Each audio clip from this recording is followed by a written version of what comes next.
welcome to the show. I'm Antisocial. And this is the Antisocial Network. I want to talk to her, but my face is up against the wall. Yeah, I think she wants to talk to me, but I'm antisociable. Yeah.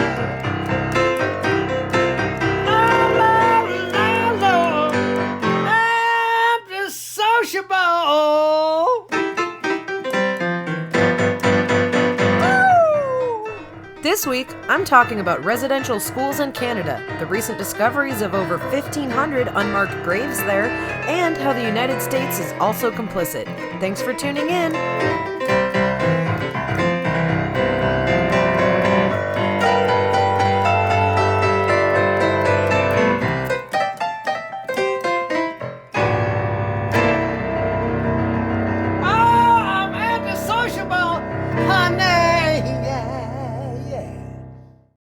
In the last couple months, it has come out that there are hundreds of children buried under several Canadian residential schools, and they're likely going to find more. The remains of 215 children were first found beneath the Kamloops Indian Residential School in British Columbia in late May of 2021. Then, an onslaught of discoveries came flooding in. 104 children were discovered buried in Brandon, Manitoba. 38 were found in Regina, Saskatchewan. Then, a staggering 751 bodies were detected in Cowessess, Saskatchewan, followed by another 35 in Lestock. The remains of 100 children would then be discovered near a residential school in Carlisle, Pennsylvania, in the United States. And since I started writing this, an additional 182 bodies were detected in Cranbrook, British Columbia, using ground-penetrating radar. This news was not as shocking as previous discoveries because the location in Cranbrook was a known graveyard. However, it was near a residential school, and it is likely that there are children from there among those 182 detected remains. As of this episode, that's 1,505 bodies that have been discovered underneath or near residential schools. These children were heartlessly murdered and unceremoniously buried, tossed away with the hopes that they would be forgotten. But today we speak of them. Today we honor them. They are not forgotten. Following report after report of more remains being found at different schools, the hashtag Cancel Canada Day started to trend. July 1st is Canada Day, and what I could gather is, it's just a big celebration of Canada. I don't think the date July 1st is historically significant. Nothing happened on that day. But yeah, the internet told me the main aim of celebrating this day is to show off national pride and celebrate the creation of Canada. Basically the equivalent of our 4th of July. But once it was discovered that hundreds of children had been murdered by Canada's residential school system, and there was no end in sight to these mass graves, many felt there was nothing to celebrate and began to call for the cancellation of Canada Day in remembrance of the tragic loss of life. In fact, several Catholic churches were vandalized and even set on fire on July 1st in an act of protest, since most of these residential schools were owned and operated by the Catholic Church. Residential schools in Canada started in the 1870s and wouldn't come to an official end until 1996. According to a CBS article, more than 150,000 Indigenous children were forced to attend state-funded Christian boarding schools in an effort to assimilate them into Canadian society. If you were Indigenous, it was illegal not to send your child to one of these schools. Children were kidnapped, stolen, separated from their siblings, and beaten into submission. This is not a metaphor. These children were abused into only speaking English, forced to cut their hair, and trained to look and sound more white. Canadian officials have even admitted that physical and sexual abuse occurred routinely at these schools. Of the 130 residential schools in Canada, nearly 3/4 were run by Catholic missionaries, with the remaining quarter being operated by Anglican, Presbyterian, and United Church of Canada congregations. While the era of residential schools in Canada officially came to a close in 1996, the effects are still being felt today. 1996 was not a long time ago. I graduated from high school in 2002. The remains of over 1,500 children are not merely ghosts from centuries ago. There are people alive today that can tell their accounts of surviving a Canadian residential school. This history is not some abstract sin of the distant past. Perpetrators of these crimes are still alive. I guarantee it. Chief Jason Louie from the Lower Kootenai Band, which is a member of the Kootenai Nation, told CBC Radio, "Let's call this for what it is. It's a mass murder of indigenous people." Louie further explains, "The Nazis were held accountable for their war crimes. I see no difference in locating the priests and nuns and the brothers who are responsible for this mass murder to be held accountable for their part in this attempt of genocide of an indigenous people." After the first mass grave was discovered in Kamloops, the Pope offered his sadness and expressed grief over the discovery, but did not go as far as to issue an apology from the Church that both First Nations and the Canadian government sought. Now, Indigenous leaders plan to visit the Vatican in December to meet with the Pope, according to the Canadian Conference of Catholic Bishops. But an apology from the Church would not be a substitute for tracking down and prosecuting people who are still alive today and who are complicit in these acts. One might wonder, how did these mass graves come to light? Why now? Well, First Nations and Indigenous peoples have always known. Survivors of residential schools who lived through the violence and trauma of having their families and culture ripped away have recounted stories of missing siblings and abusive authority figures for as long as these schools have existed. But just like the missing and murdered Indigenous women, which is an epidemic of violence perpetrated against women across Canada and the northern United States, it has taken persistent action and advocacy for the Canadian government to put resources and energy toward investigating these crimes. Harvey McLeod, who attended the Kamloops residential school in the late 1960s, told CNN regarding the first discovery of 215 children, "I lost my heart. It was so much pain and hurt to finally hear, for the outside world to finally hear, what we assumed was happening there." To be clear, these initial discoveries were only made possible because of the persistence, hard work, and determination of First Nations people. In 2006, the Indian Residential Schools Settlement Agreement, otherwise known as the acronym IRSSA, was Canada's largest class action settlement to date and was formed in an effort to address the harmful effect that Canadian residential schools had on Indigenous peoples. The IRSSA established a multi-billion-dollar fund to help aid in reconciliation with former students and begin a process of healing. As part of the ISSRA, Canada's Truth and Reconciliation Commission, or the TRC, was formed in 2008 with the aim of documenting and preserving the stories of survivors of Canada's residential schools. The TRC estimates that more than 4,000 children died while at residential schools over a period of several decades. But given the fact that recent ground searches over the past 2 months have turned up 1,505 bodies, that number is likely far higher. Before we talk about America's part in this, we'll jump to break.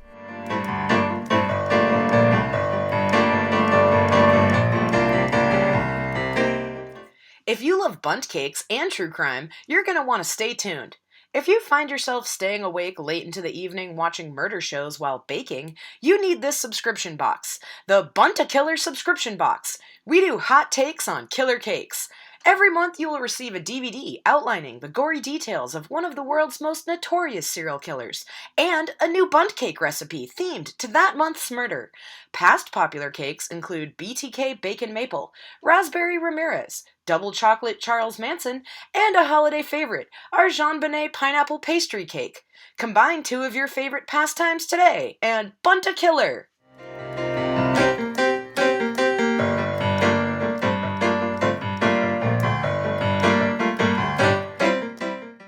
Are you tired of at-home tattoo treatments that leave your spouse disappointed and your skin infected? Do you want the professional look of your local tattoo artist, but their shop is out of range of your ankle monitor? If you've got that itch to get some new ink but can't afford the high prices of qualified artists every paycheck, then you need Madison Bleed. Started by a mom and named after her daughter's horrible tattoo, you too can use Madison Bleed to fix your fuck-ups at home. Not just for cover-ups, Madison Bleed is perfect for the novice tattooist and comes with a tracing guide for sparrows, semicolons, and foreign language symbols. Start designing your quality at-home tattoos today with Madison Bleed.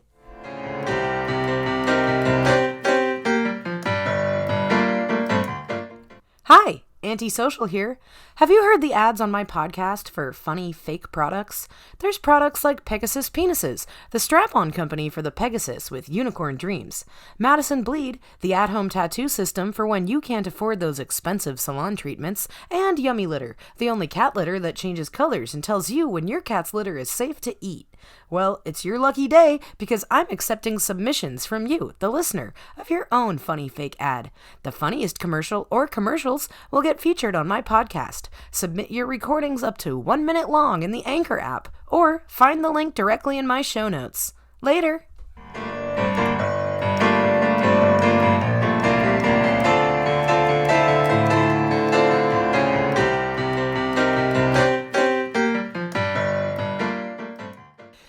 Welcome back. Let's dive right in.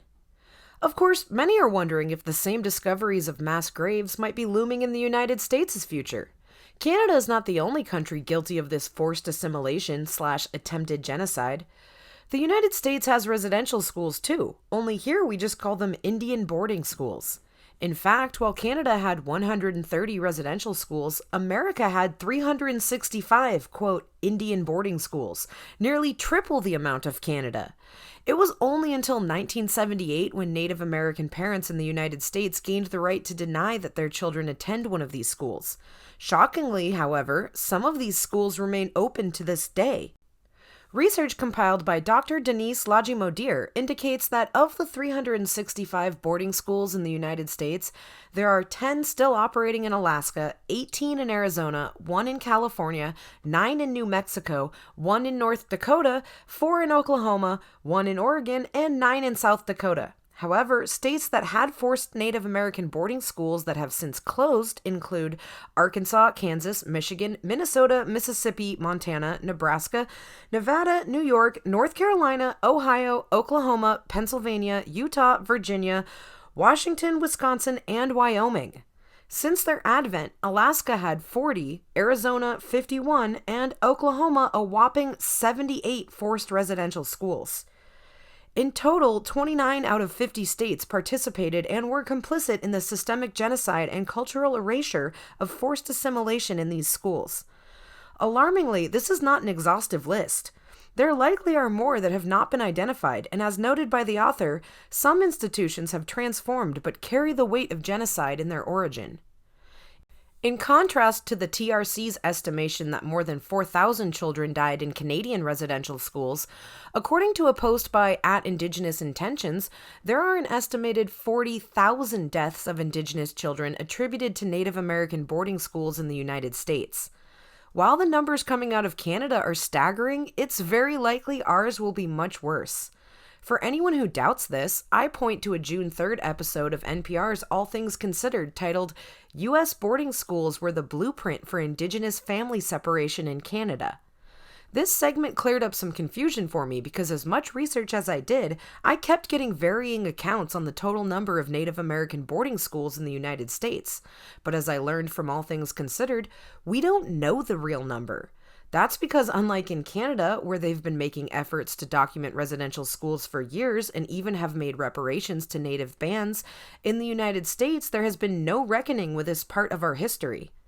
While the tragedy of what happened in Canadian boarding schools is well known in Canada, Mary Annette Pember, whose mother attended one of these boarding schools known as a Catholic sister school in Wisconsin, told NPR that she estimates only about 10% of Americans even know about Native American boarding schools and forced assimilation in America.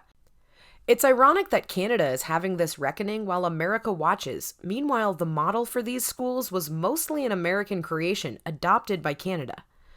As Pember told Mary Louise Keller of All Things Considered, following the Civil War, America was a poor country. Expansionists who wanted to colonize the West saw native populations as a problem, but genocide was expensive. Literally. So instead of killing indigenous people, they would try to make them more white, feeling that if they were assimilated, they would be less of a threat to white Western settlers. Seeing how systematically the United States was colonizing the West through forced assimilation, a path was carved for Canada to do the same. Even though we haven't undergone extensive attempts to find them like the reports show coming out of Canada, we know there are unmarked graves at these schools in the United States. In 2016, a woman named Marcia Small used ground-penetrating radar near the Chemawa School in Salem, Oregon, uncovering 200 unmarked graves. With additional unmarked graves being discovered in Carlisle, Pennsylvania, this is only the beginning of what we may discover. It is important to note that it was common for these boarding schools to have graveyards. With disease, malnutrition, and neglect rampant, not all deaths were a result of physical violence, and not all unmarked graves indicate there was a nefarious cover-up of some mass grave. Even more unsettling was that these deaths were nothing the schools felt needed covering up. Because neglect and disease was so often a cause of death for these children, it made physical, emotional, and sexual abuse far easier for these perpetrators to hide. Not that they needed to. If a child did die from murder, a nun or brother could just bury them in the school graveyard with all the other tuberculosis and pneumonia victims. This does not make these deaths any less tragic or significant. Often children would essentially get thrown away and then their families would be told later, if at all. One survivor of these schools recounted that they often were happy when classmates disappeared, hoping they had run away or escaped somehow. While some Canadians try to cancel Canada Day, wear orange in solidarity, try to force an apology from the Pope and action from their government, the United States is painfully behind in acknowledging our past in this genocide. There is no formal acknowledgement or education surrounding the systemic erasure of Indigenous people in this country outside of the bullshit ruse we call Thanksgiving. The National Mall in Washington, D.C. did not get the National Museum of the American Indian until 2004. And that's what it's called, too. Hopefully the news in Canada will force those of us in the United States to wake up to this reality and address those lost children and the harm these schools have caused as a nation.